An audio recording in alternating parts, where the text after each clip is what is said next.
Welcome to the FITGov State of the Art webinar series, today focusing on the National Cyber Strategy, brand new, just released a month or so ago. I'm Brian DeValence, former DHS Assistant Secretary for Legislative Affairs and on the Homeland Security Today Board of Editors. Christine is unable to be with us today, under the weather, and has some trouble with her voice, so the moderation duties falling to me. Just also a reminder that the FITGov Summit is going to be on May 24th. And so for those of you interested in attending, please register for that. If you haven't, the theme is going to be on governing advanced technology before it governs us, a good theme for today. Basically meeting the needs of the government to kind of figure out how we manage and adopt and implement innovation and new technologies like ChatGPT, AI, machine learning, and more. But again, we're here today to talk about the new national cyber strategy. And I think over the past couple of years, we've seen many developments in cybersecurity, some bad, like ransomware, and how that's expanded the reach of bad actors into sort of smaller and mid-sized companies. So I think it's broadened the approach of the bad guys. But we've seen a lot of good things happen too, like the creation of the Cybersecurity and Infrastructure Security Agency, sort of the first domestic civilian agency that's intended to focus not only on infrastructure protection, but also cybersecurity for the civilian federal networks, but also to be the point of contact for the state and locals in the private sector. We've also seen the creation of the White House Office of National Cyber Director, which we'll hear more about from in a moment, to more properly align the executive branch civilian cyber policies and budgets, et cetera, and do things like create this national strategy that we'll hear more about in a second. New incident reporting requirements from Congress, the first ever state and local cybersecurity grant program, which will move $1 billion to state and local governments over the next 4 years. Creation of the Cyber Safety Review Board, which has started already, and then some federal cyber executive branch regulations in fields like emergency communications, airports and airlines, oil and gas, and state water systems, et cetera. And of course, there was the Biden executive order on cybersecurity that focused the move, in particular in the federal government, to the move to zero trust architecture. But of course, the idea there is as the federal government goes, hopefully private sector in the states will follow. And as I mentioned, the White House recently released the National Cybersecurity Strategy to provide a more intentional and coordinated and more well-resourced approach to cyber defense in this current complex threat environment. The strategy focuses on rebalancing the responsibility to defend cyberspace by shifting the burden for cybersecurity away from individuals, small businesses and local governments, and onto organizations that are more capable and best positioned to reduce those risks for all of us. And when you look at the National Cyber Strategy and the executive order and recent meetings at the White House and in the federal government with high-tech private sector leaders, all of that reinforces the importance of these strategies to help manage our cyber ecosystem and leverage collaboration between public and private sectors to accomplish these nation's goals. I'm excited this morning to welcome Assistant National Cyber Director Drenan Dudley as she provides an overview of the strategy and its focus on these areas like we just discussed about protecting critical infrastructure and building resilience and things like that. It's an honor to introduce Assistant Director Dudley today because she is one of these unsung heroes in American government that I know personally and have worked with over the years. Before she became Assistant Director in the Office of the National Cyber Director, she was a longtime Senate Appropriations Committee staffer who actually led the DHS appropriations for many, many years, probably since its inception.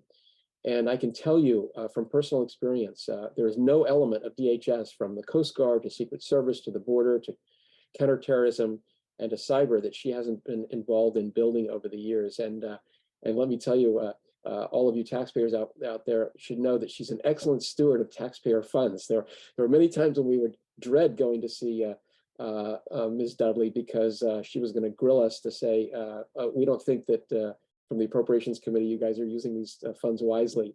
And so it was always like going to the principal to see her, but she was a great partner and she helped build a great department, and department's getting better. was involved in a lot of the cyber stuff, and so it's a natural that she's now over at this new White House office. So it's a pleasure to introduce you, Director Dudley, and just want to remind everybody that there will be an opportunity for Q&A after your presentation. So welcome, and thank you so much for coming.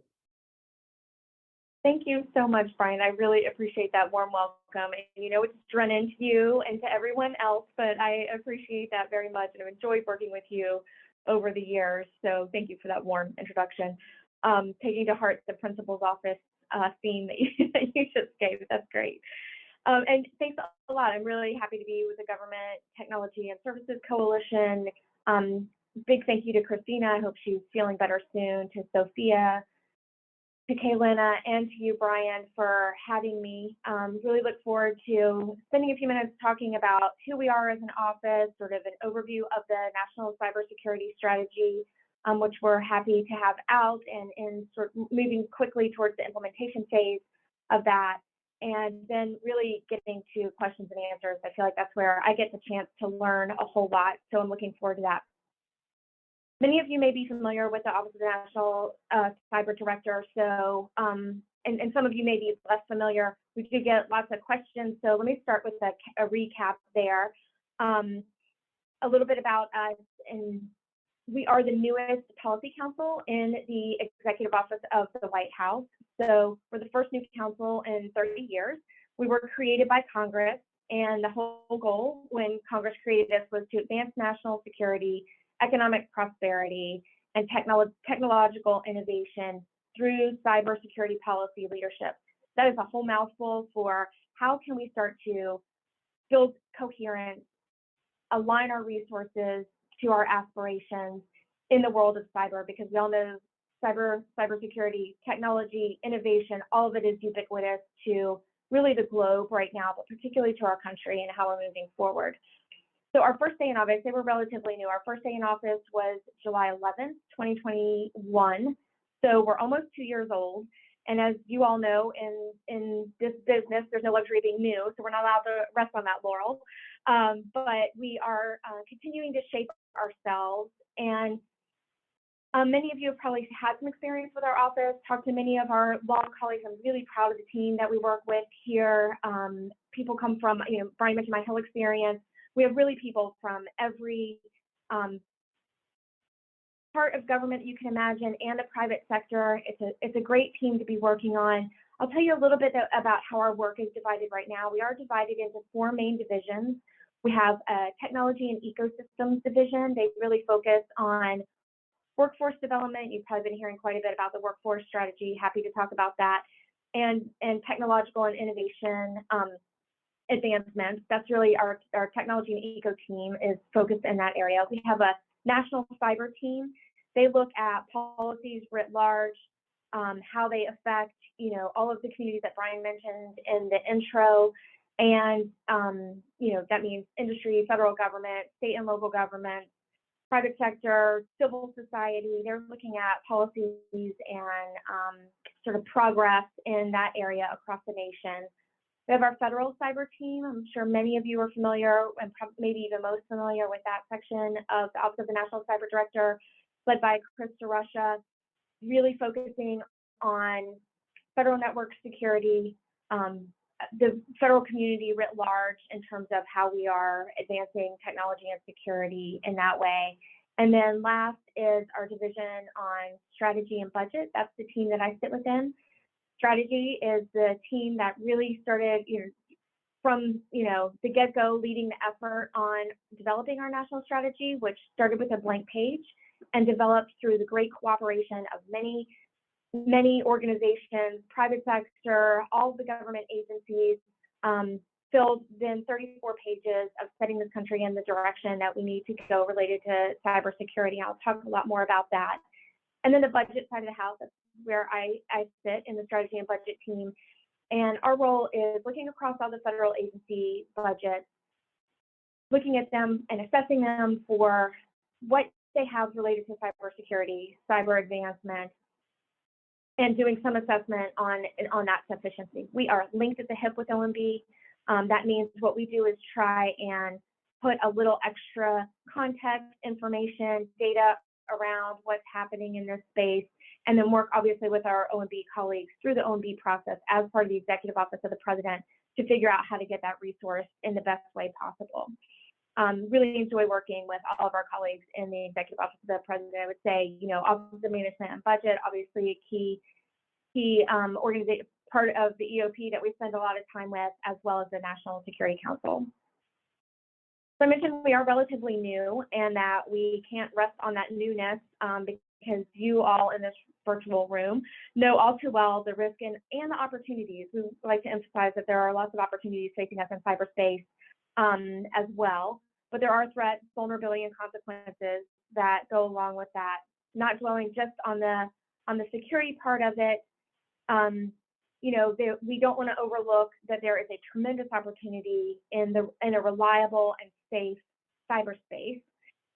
Cybersecurity, as you all know, does not exist for its own sake. It exists so that we can communicate instantly, we can bank quickly, we can hold meetings, we shop, we play games, watch movies on cyber.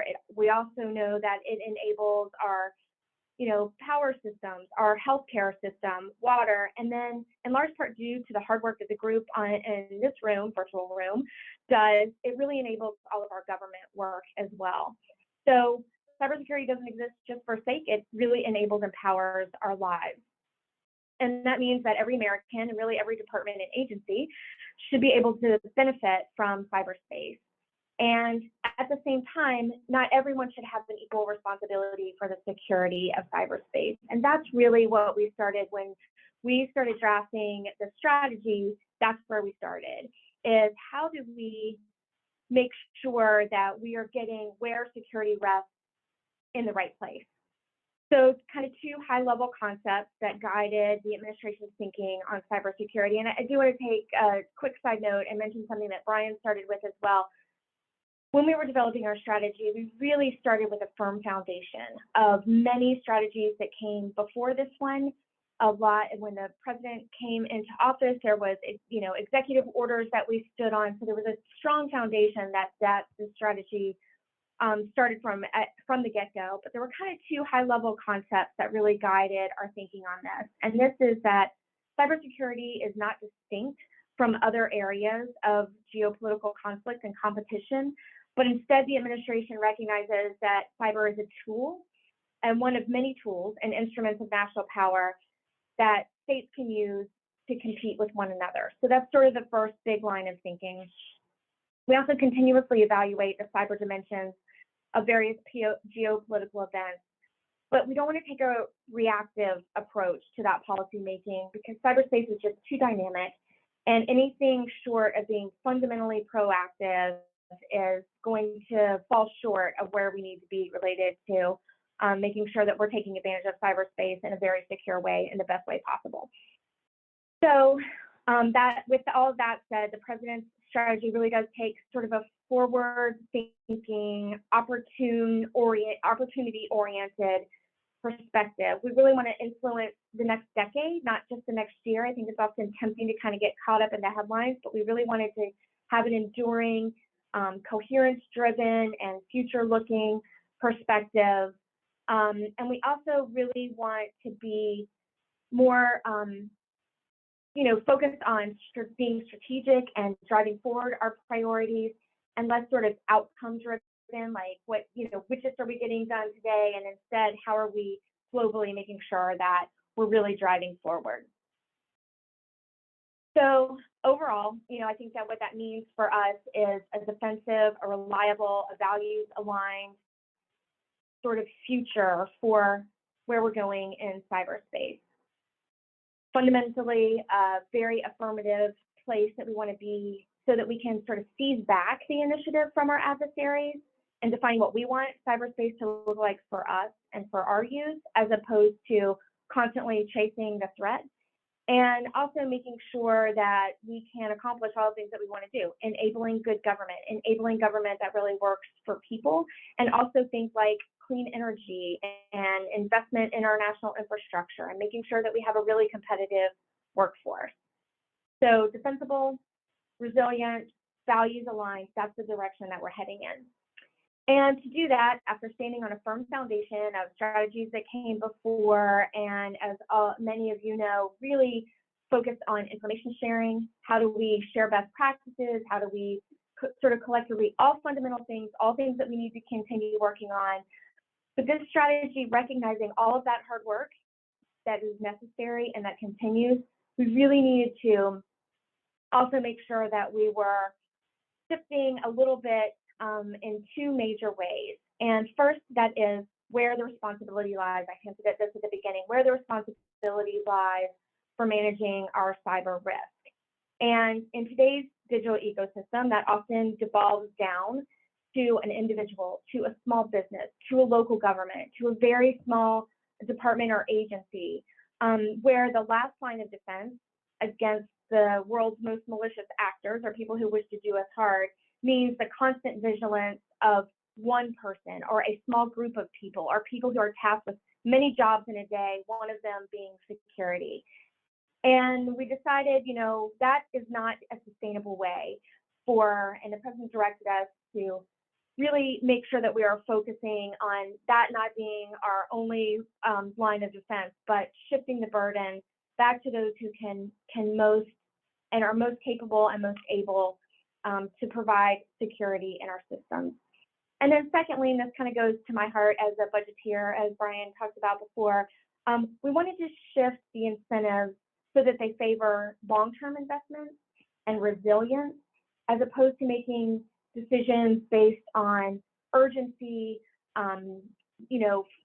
needing to accomplish something right away are often the most inexpensive options, because then we just put ourselves in a do loop of trying to continually keep up with the here, the now, the cheap, as opposed to looking down the road, really thinking about resilience and thinking about long-term investment.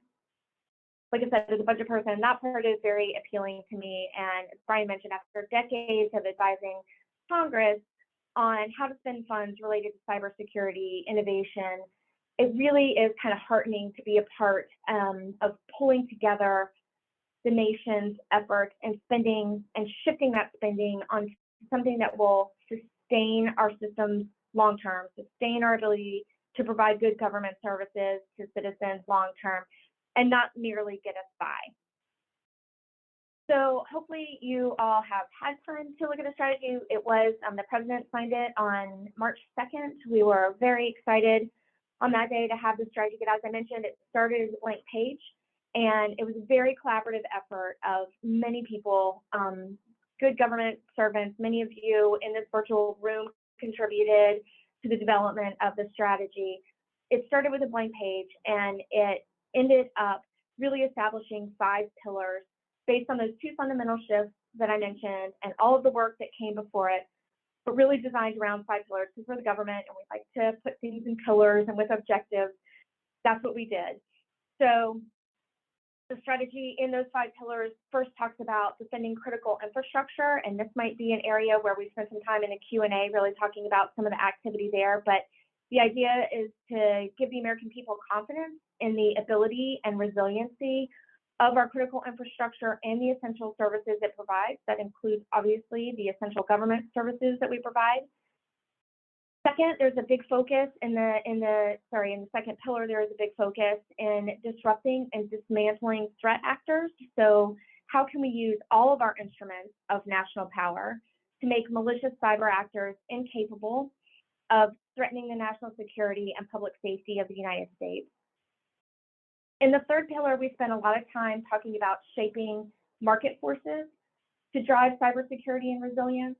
This means ensuring that market forces place the responsibility on those within our digital ecosystem that are best positioned to reduce the risk. This is, really getting at that first shift that I talked about, and shifting the consequences of poor cybersecurity away from the most vulnerable and making our digital ecosystem a lot more trustworthy. So how can we shape those market forces to build in all of that security and resilience?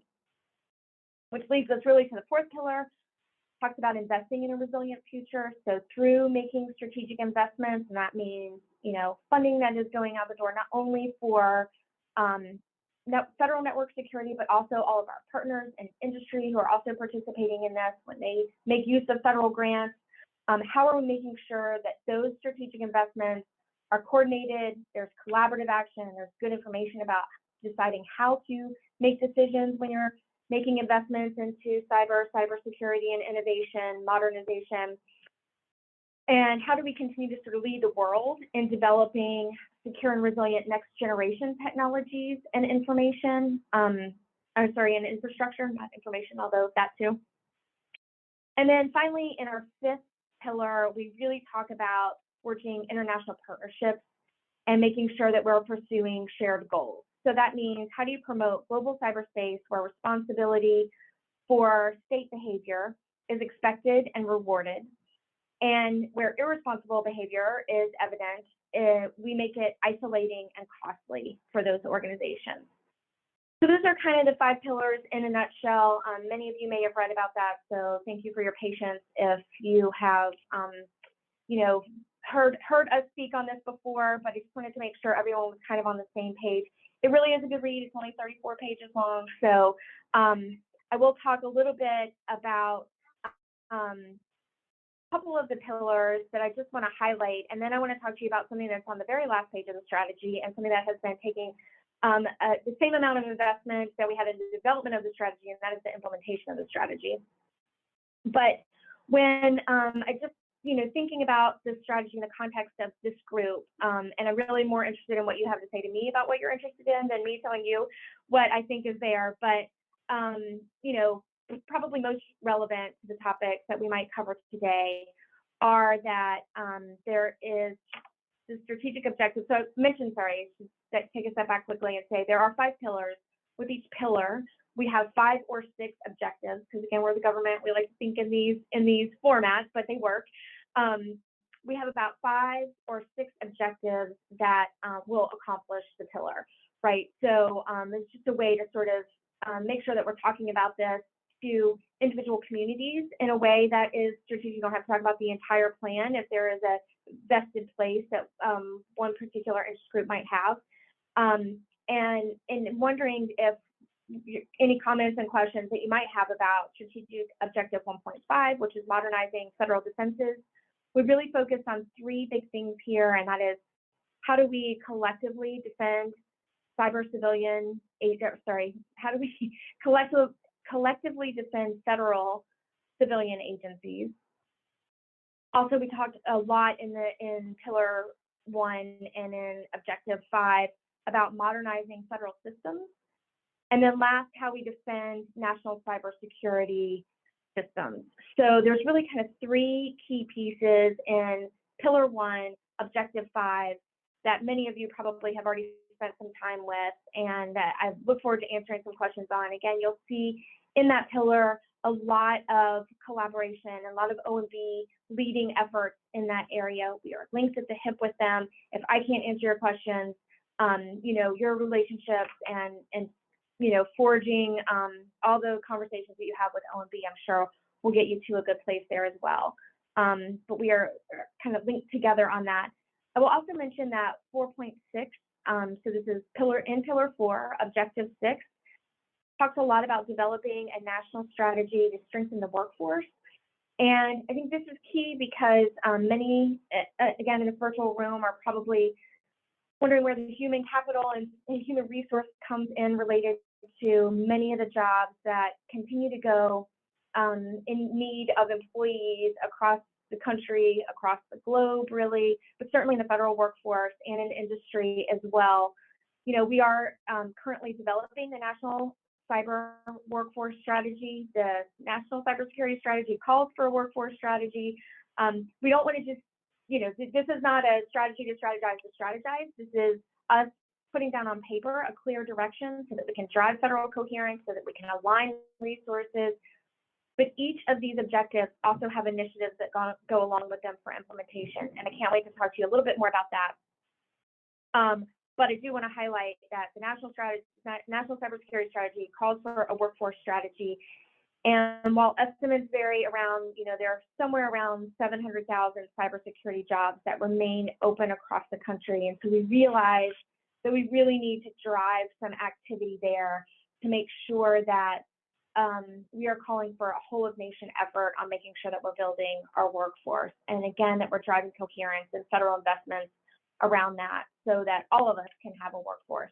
Federal workforce can be complete, and industry can avail itself of dedicated employees out there who just need to make sure that they have the right training, education, understanding, recognition that many of these jobs exist, will continue to exist, and are going to need to be filled. So turning back now away from the workforce strategy and some of the ideas there to the national strategy, I mentioned that we have pillars, we have objectives to those pillars, and then because a strategy is only as good as its implementation, and our Director Walden likes to say that the last page is her favorite page, that in no way means that all of the 33 pages that came before that aren't absolutely critical, and they are. But on the last page, the president charges us with publishing an implementation plan so that the strategy, with all of its, clear, big thinking and driving direction, can get implemented in a way that everyone can see. So I am thrilled to be co-chairing at the assistant secretary level a implementation plan coordination group, along with my colleague Nick Leisterson. And he and I teamed up and are working with the whole of interagency because, let me be clear about the fact that while the Office of the National Cyber Director driving the strategy, driving the implementation of it, none of this gets done without all of us. And the federal agencies, it's been a real pleasure working in the interagency group, putting together the implementation plan, because it's just clear the dedication from all the federal agencies who are bringing all of their resources, all of their expertise to bear so that we can get this plan implemented well. And the way that's taking shape is that we will have initiatives that are connected to each objective, that are then connected to the pillar. And in the initiative, it describes very clearly a lead agency, even though they may have identified agencies that are also helping that lead agency implement this, because again, it takes all of us to get this done. But we'll have initiatives, a lead agency, some sort of time frame for when the initiative can be accomplished. And the publishing part of this is so that it's very clear to anyone who wants to participate in how we get this plan implemented, they know where to go in the federal government. Some of those initiatives will be tagged specifically to the Office of the National Cyber Director, and we look forward to rolling up our sleeves and getting those done. Many of the initiatives will be connected to departments and agencies across the federal enterprise, and they will be the lead with other organizations sort of connected to them in case that's where industry or private sector, anybody has normally gone to an organization. They can sort of work through their current paths. We don't want to recreate any wheels if we don't have to. We want to use the mechanisms out there that we can to make sure that everyone can participate in accomplishing the said initiative. But we want to make sure that there's also one place where we can take a look when we're trying to do oversight in years to come, and we'll do an annual report on the strategy to make sure that implementation is happening. And so this is a way of us organizing ourselves, making sure that there's accountable and responsible parties, and at the same time being as inclusive as the development of the strategy is. The same inclusivity remains and is expected as we implement each of the initiatives that go along with the objectives. So, my colleague Nick and I have been working diligently with the interagency to make sure that we put together as much information as we can, working towards publishing that strategy in the summertime. We're hoping, midsummer for sure, to get the published part of the strategy out there for everyone to see so that we can start fulfilling those initiatives. A lot of the work is ongoing. As you know, many of you are working on it as we speak. And so, continuing the work that's ongoing, adding the new things that we need to make sure that the strategy is completely implemented. Look forward to answering any of your questions about that. Last, I will say that I mentioned, we are working obviously in coordination with all of the all of our partners in the Executive Office of the President, along with the interagency. Just emphasizing again our relationship with OMB, I would like to say there's one other sort of part of the process that's outside of the national strategy, but something that falls within my office, is creating each year a joint memo with OMB, asking departments and agencies to prioritize certain activities related to cybersecurity in their budgets. We did our inaugural memo last year for fiscal year 2024. And in that memo, we asked federal agencies to, prioritize and identify in their budgets where certain activity was happening. And again, many of you are participants in that process with us. So I just wanted to highlight it, talk about how important it is to us, hear any feedback that you might have related to it. Our memo for fiscal year 24 came out in July of last year. And what we said was, please make sure investments happen in 6 main areas that we were really focused on then. Won't be surprised to any of you, and many of you are already leading the path on zero trust architecture. So that was one of the very specific items that we had in the priorities memo. And it was invest in zero trust architecture to meet the specific goals and plans that have already been put together. We also really emphasized in this memo the need to invest in IT modernization and security by design. Many of these themes are going to sound very familiar. Many of them you see in the strategy, but modernization obviously is one of those. The third priority that we put in the memo was making sure that sector risk management agencies had the funding they need to, and people, it's all about resources, it's not just dollars, to ensure that their responsibilities are filled at the sector risk management agency level. Securing infrastructure investments through project review and tech support was our 4th big priority in the memo. Obviously, human capital, I just spoke a bit about that in the strategy. Human capital, including the infrastructure to hire human capital, right? So I don't mean bridges and all of that. I mean the people, the skills, the techniques, the technological understanding of how to hire people in cybersecurity, and also where to find them to make sure that we have a diverse workforce, that we're exploring every avenue that we can to make sure that we're getting all the skill sets that we need there. And then last but not least, we talked about the priority of supply chain and making sure that we have a secure supply chain when it comes to cyber and cyber activity. So we really focused, those 6 things, focus on asking federal agencies to prioritize those 6 things in their budget. I will mention that the President's fiscal year 2023 budget included $10.9 billion for civilian cybersecurity funding. That supports a lot of the cybersecurity activity that was happening in fiscal year 23. That budget has already been enacted into law. The fiscal year 24 President's budget request is $12.5 billion for cybersecurity priorities. That's a 10.4% increase. Lots of conversation happening now about what future fiscal years will look like. But just want to highlight that there was a big investment in the 2024 budget related to cybersecurity specifically. And I know there's probably a lot of interest on the information technology front in the budget as well. And so that is our cybersecurity funding, not including all of the IT investments that happen, around 65 billion, 70 billion as well. It sounds like a lot of money. We all know that often it doesn't feel like it goes as far as we want to, because there's a lot of need out there too.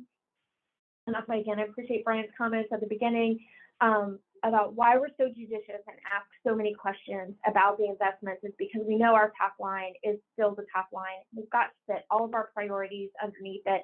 And so finding really good ways to invest in the best items and the most effective items is the only way that we're going to be able to really forward cybersecurity in a way that we need to. And that's why all the hard questions in those scenarios. So I would really like to foot stomp, and especially with this crowd, we can't do this without you. All of the things that you do day in and day out lend towards us all being better. So please keep it up. Be involved with our office. Ask us questions. Get involved as the implementation plan rolls out. Please don't be shy about, working with all of the agencies that are implementing the good work that's going to happen. I mentioned, wanted to take a little time to talk about the spending side of it connected to the strategy side of it, because again, no one knows this better than the crowd that we're sitting with today, but operations, policy, and budget professionals being in the room together and talking about cybersecurity issues, talking about implementation, talking about how to pay for all of this is critical. The solutions really come from you. And so I really look forward to encourage you to keep up the enthusiasm, keep talking to each other, find that time to sit down together. I know it's hard when you wear many hats and the days feel like they don't end on time.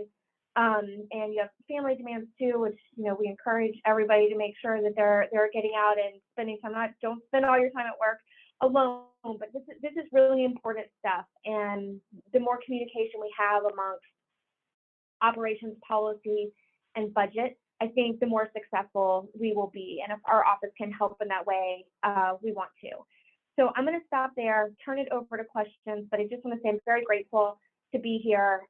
Appreciate having this opportunity to talk and look forward to figuring out how to continue playing a role where we cheer on everybody who's doing the important work. So Brian, back over to you. Well, Drenan, thank you so much. That was really an excellent overview of the strategy and the office.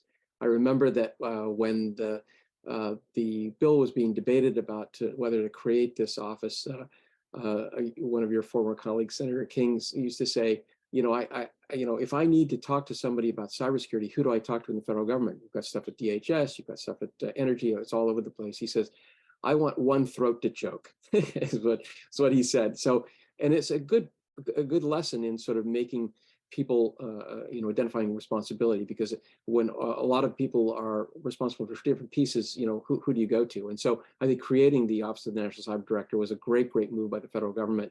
And I think Director Inglis and now Director Walden are taking this seriously. And I think the best example of that is the creating the fact that you guys had the pen and drafted this cyber strategy. And I think that it's really going to be helpful in not only from the federal perspective, but from the national perspective on pulling things together. So thank you again for coming in and explaining it all. We do have a couple of questions being sent in already. So let's lead up with the first one, asking for you to give a little bit more information about the use of federal grants and other incentives to support security. And specifically, are federal grants available and how can they be accessed? And what are the types of incentives that might be available as we use incentives to kind of drive the policy?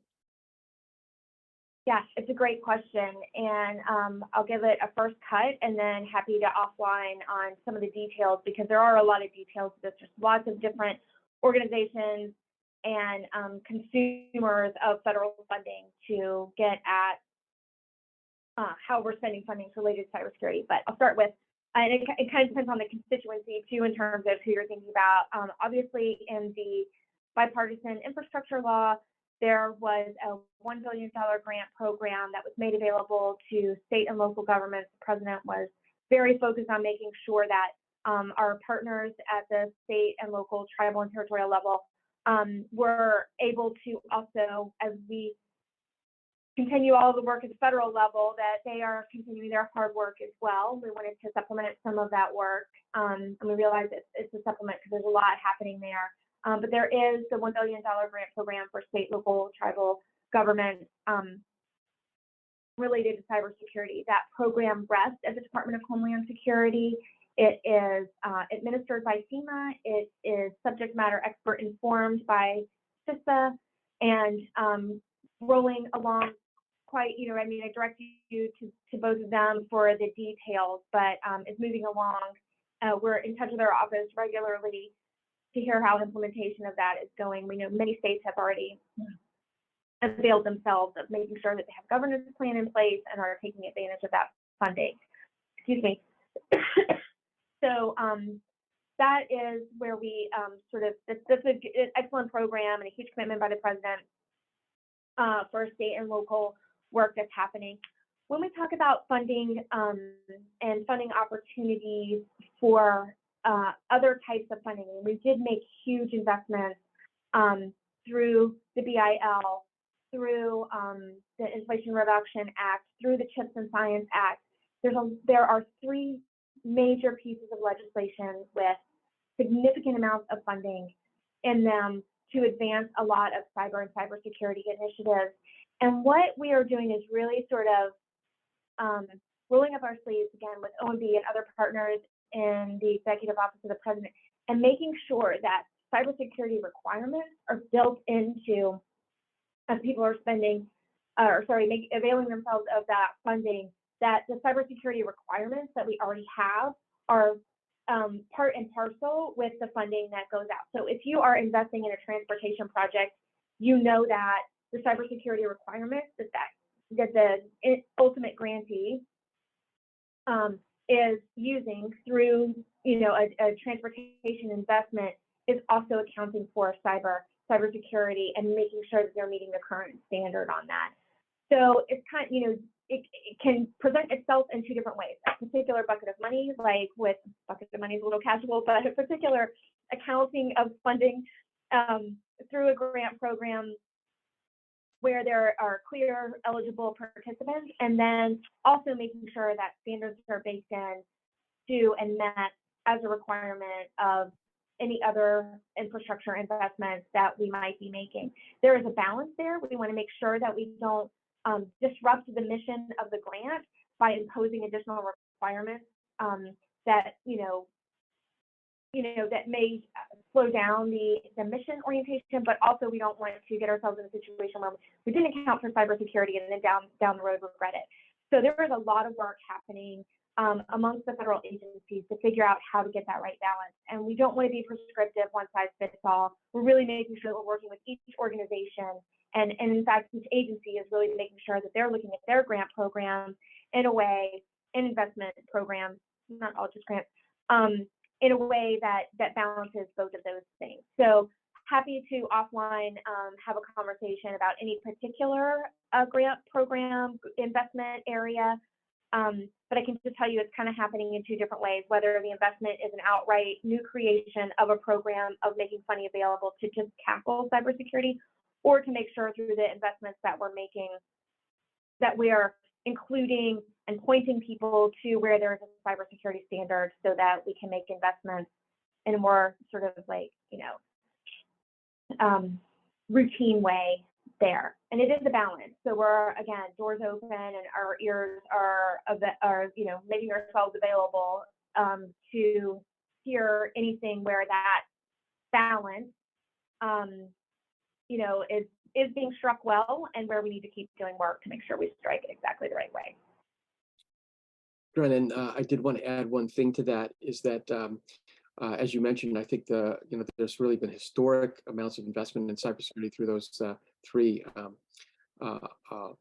bills that were passed over the last couple of years. I think if you just the easiest way to find out about those things is just to Google federal government cyber investment, and you'll come up with several analyses of which programs and which industries, et cetera.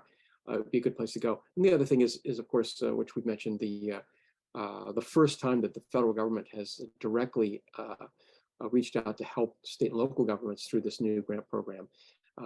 That's the first time the federal government's ever done that, aside from, as you know, the investment into funding the Multi-State Information Sharing Analysis Center, which is a very modest investment. But this $1 billion over 4 years, I think, can go a long way to state and local governments to help them come up to speed. So there's a great specific answers to that good question. We do have another question, which I think touches on two of the pillars. One is the pillar of the international partnership pillar, as well as the pillar that identifies how to disrupt and dismantle cyber threat actors. And the question is basically just if you could provide a little bit more context to the strategy objective there with these international partnerships, and then the sort of the targeting of doing something about identifying and disrupting the cyber threat actors around the globe. Yeah, I mean, thank you for that question. Happy to talk about that. It probably won't surprise anyone that a lot of the work here is, and particularly around Pillar 2, we'll start there with disrupting and dismantling threat actors, is really about sort of making sure that we're integrating our disruption activities. There's so much great work going on by so many federal agencies,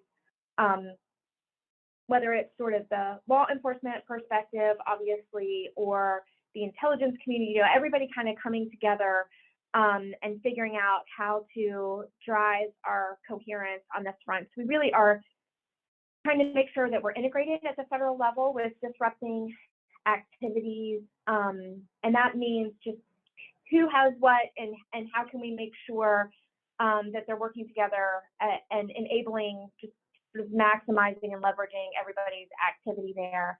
We also really want to make sure that on the public and private front, I mean, there's a lot of ways that the private sector obviously can, and the public sector can work together to make sure that we are, sharing information, which I know we've talked about for decades, but sharing information, figuring out how to make sure that when we're each working in our own ways that we're doing it together. So really enhancing that public-private operational collaboration to disrupt adversaries, I think can really go a long way in making sure that we're supporting each other, we're collaborating where we need to, but also that security requirements and records management policy, all of that is really making sure that we're coordinated there. That's really a lot of that work is being done through Strategic Objective 2.2, and so we'll point to that one again. Happy to offline in any amount of detail that people want to get together. We also recognize that we really need to increase the speed and the scale of intelligence sharing and victim notification. And so we're working hard to make sure that we can find ways to just speed up almost at machine pace where we need to. Obviously, lots of human involvement because we need that as well, but really increasing the speed and using technology to our advantage there, but making sure that we are scaling intelligence sharing and making it as quickly as possible. We also really want to prevent the abuse of US-based infrastructure. And so this really is much more of a focus on, well, each of the three objectives that I talked about before this are sort of, nationwide and maybe, can help anyone who could be harmed.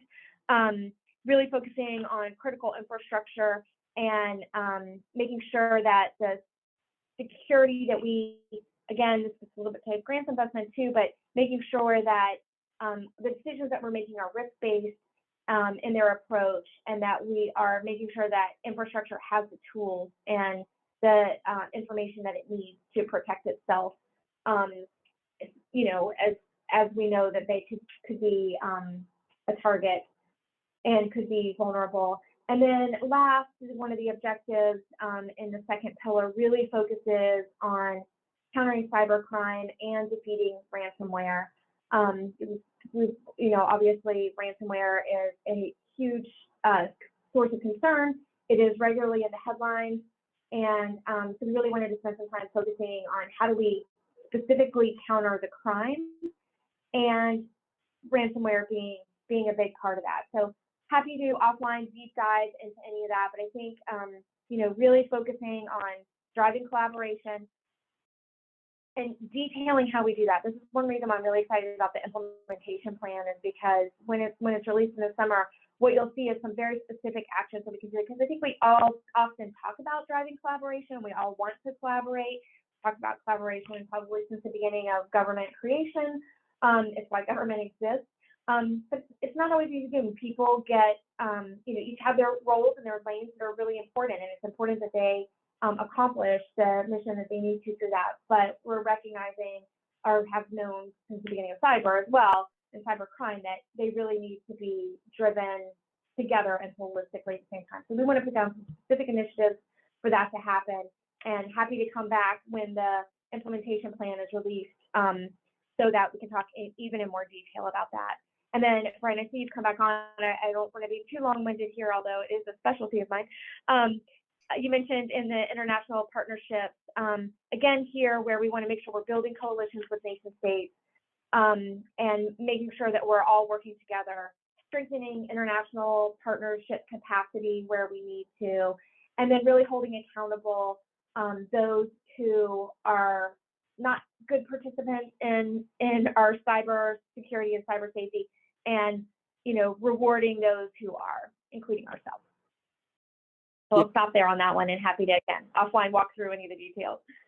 Yeah, that's a tremendous answer to that. It's where the sort of two of the pillars come together. I want to stick with pillar 5, the partnerships piece, for just 1 second. And I think it's especially valid and important because the cybersecurity in this country is mostly still voluntary. There's no national statutory minimum standard of information security yet. That'll probably come in the next 5 or 10 years, like there are minimum standards in other industries. And so it's voluntary and it's far more collaborative. You remember DHS Deputy Secretary Lute, who I worked with, and I'm sure you remember from your days at the Hill. She was in the United States Army, and she was in the NSC staff under Presidents Bush 1 and Clinton. And so she knew a lot about national security, but not homeland security when she started there. And after a while, she said, homeland security and national security are two different animals. National security is basically a monopoly interest of the federal government because it's the federal government, State Department, military, the spies, all Treasury working together to protect our national security. But homeland security, DHS is really only the federal partner in a three-legged stool that is also supported by private sector and the state and local. So it's the federal government as a partner in it, but it's a collaborative effort. And cybersecurity is much more like homeland security than national security, which was her point, which was a great point back then. But I think including a partnership pillar is very, very important, and super smart of the White House to do that. And we've already seen Secretary Mayorkas, for example, at DHS saying that DHS is going to continue to bolster partnerships and strengthen nation's resilience in cybersecurity, and talking about the operational public-private collaboration value, et cetera. And so, quick question about how does the White House expect these partnerships, especially with the private sector and the state and locals, work? And I know you mentioned workforce. That's something we saw last year with the meeting at the White House about workforce, and then that was sort of an informal partnership with some of the private sector companies agreeing to do something on workforce. But what are you guys looking for in terms of those partnerships? And I guess maybe the other question is how to get people interested in doing them and participate. Yeah, it's a great question. And I mean, Brian, you hit the nail on the head. I mean, none of this is possible without all of us participating in it, right? So it's not going to work unless everybody is at the table. And so organizing ourselves around that can always be both a challenge and the opportunity. And what you'll see again in the strategy is really building on a lot of the mechanisms that already exist, and where there are gaps, finding out what those gaps are, and then making sure that we address them quickly so that we're just maximizing and forwarding our opportunities even faster. So I think that will take the shape of, again, through the international community, really working with State Department as lead and figuring out ways to make sure that we are, using all of our mechanisms for speaking with the international community to galvanize around cybersecurity. I mean, no one on the globe is not affected by this issue, and so there is a lot of time and attention to that. And then I think you'll see also through many of our critical infrastructure, so moving back to the domestic court, watching our infrastructure community, figuring out a way for our infrastructure community to make sure that we're communicating with government information and private sector information in a way that really meets the needs of the end user, right? There's a lot of information out there. There's a lot of ways to share it. We just want to make sure that we, through the strategy, are articulating that, assessing it where we need to, and articulating it in a way that makes the end bit of information that is shared really useful to the person that it is shared with, and makes us a little more actionable, makes our policies better, makes all of it work because we're not just sharing a whole bunch of information with everybody everywhere and then not sure how to use it. So we're really kind of narrowing down through the strategy on how to do that. That's the international community, that is the critical infrastructure community, and then continuing obviously to work with our state and local governments and making sure that we know how to communicate amongst all of the government level activities and not recreating the wheel, not spending resources where we don't need to, because somebody's doing it here and somebody's doing it here when we could just be doing it together and saving ourselves a lot of time and energy. Yeah, it's a good point, and an excellent point. Another question that comes back to the issue of federal implementation, which of course is right up your alley. This is really a new test for the Office of National Cyber Director. I mean, you guys were the principal drafters of the strategy, and then now it's your job is to implement it. We know that the federal government is large and complex, and many different approaches to cyber there. You've got CISA, you've got the Department of Energy, et cetera.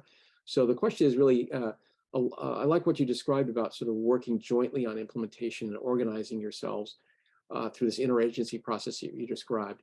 The test will be, I think, to continue to implement the strategy through this process, but also it's kind of sets up the future of the Office of the National Cyber Director to be in this sort of refereeing position about deciding when something that CIS is doing is in coordination and collaboration with Department of Energy on things like that. Is that what you're finding in the implementation part of this?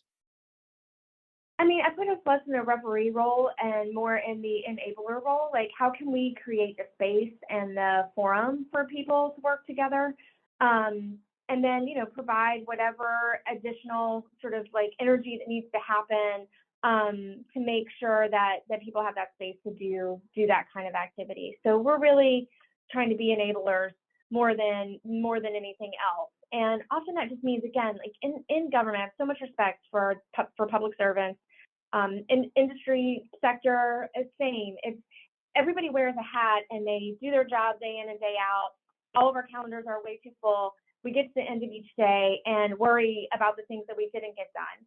Probably also don't give ourselves quite enough credit for the things that did get done.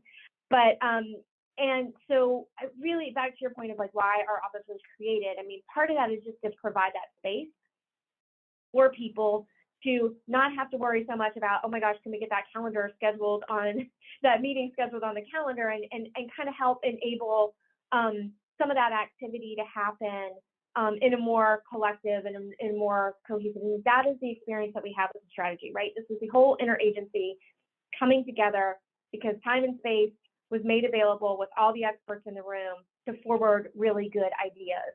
The president charged us to do it. We provided the space to do it and expertise ourselves, and then collectively got all the expertise from federal agencies that are doing the hard work. This is just our opportunity to drive the coherence, align the resources, make sure that we're providing space for industry and private sector to talk to each other. And it's a really exciting and interesting and fun role to have. It doesn't feel, it has a very positive vibe to it. And so we want to make sure that continues, because that's the way we're going to make, honestly, the most progress and the most success, is if we provide that ground for positive momentum and just enabling all the good work that's happening out there, just doing it in a way that it's really married up with other people's good work. Exactly right. It looks like we have time for one last quick question. And the last question that we've gotten from the audience here is, can you speak to the strategy as it relates to AI? Probably we need another hour to do that, but any quick comments on the impact on the strategy to AI? Yeah, I mean, we don't speak to a specific, we don't speak to AI specifically in the strategy. I think you'll see a lot of that good work happen through the implementation plan. And a lot of that work will come to fruition in the coming days. And strategy really does the overarching for everything, as opposed to picking out one particular area where we might need to focus. It is something our office obviously is very focused on. You're right, we could spend a whole nother hour on that. If you guys want to have someone come back and speak to this issue, we'll make ourselves available. It's critical. I'm glad it was raised. It needs attention. It's getting attention, and we got to keep moving forward with it. And again, I think you'll see as the implementation plan comes out, plenty of areas to start to tackle that issue as well. Well, Assistant National Cyber Director Drenan Dudley, we appreciate your time today. We're out of time. It's 11 o'clock. But wanted to thank you very much for spending some time today to explain the not only the strategy and how it's relevant to all of us, but also how your office is working. And again, you're still new, but I know you can't use that as an excuse, but you guys are off and are running and doing great things. And so continue good luck with that. And thank you for joining us today. Thank you so much. I appreciate it. Thank you.